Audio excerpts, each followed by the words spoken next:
L'innovation avec Anissé Mbida. Bonjour Anissé. Bonjour Ambline, bonjour Alexandre. Bonjour Anissé. Bonjour à tous. L'innovation du jour pourrait être utile avec la baisse des températures et le retour du mauvais temps. Anissa l'annonce ce matin. On a réussi à créer des routes naturellement anti-gel. Alors qu'est-ce que ça veut dire, Anissé, que la neige et le verglas vont fondre automatiquement? Exactement. Ah oui. Donc vous imaginez tout l'intérêt pour la sécurité. Il n'y a plus de glissade, plus de voitures bloquées, plus besoin de s'arracher les cheveux pour mettre des chaînes ou mettre des chaussettes. La route va réagir exactement comme si elle était salée en permanence. Et en fait, le secret, c'est un nouvel asphalte, un nouvel enrobé, comme on dit, qui a été créé par des chercheurs de l'université Hebei en Chine.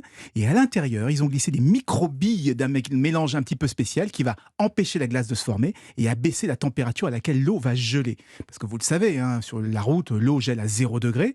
Quand elle est salée, c'est un petit peu moins, moins 1 ou moins 2 degrés. Mais avec ce nouveau mélange, on ne verra pas le moindre cristaux de glace avant moins 7 degrés. oui. Donc ça laisse quand même pas mal de marge dans la plupart des régions françaises. Alors est-ce que ça a été testé en conditions réelles? Oui. D'ailleurs, c'est comme ça qu'ils ont réussi à déterminer la limite. Dans leur étude, ils ont pris des photos à moins 6 degrés. Et vraiment, elles sont impressionnantes. On voit un côté de la route plein de neige sur du bitume classique et l'autre complètement déneigé grâce à ce nouvel asphalte. Alors évidemment, s'il fait très froid, les flocons vont finir par tenir, mais au moins, ça fait gagner du temps avant d'envoyer des engins de déneigement. Enfin, ça sera beaucoup plus doux pour les infrastructures et pour l'environnement, parce qu'il faut savoir que le sel accélère la corrosion, il attaque les bas de caisse des voitures et en plus, il fait gonfler le béton.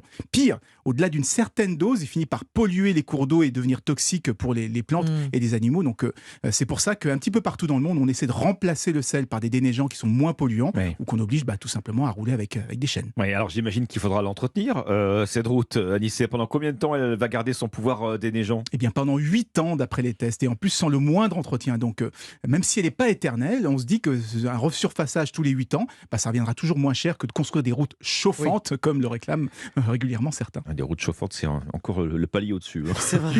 Merci Anissé. Merci Anissé.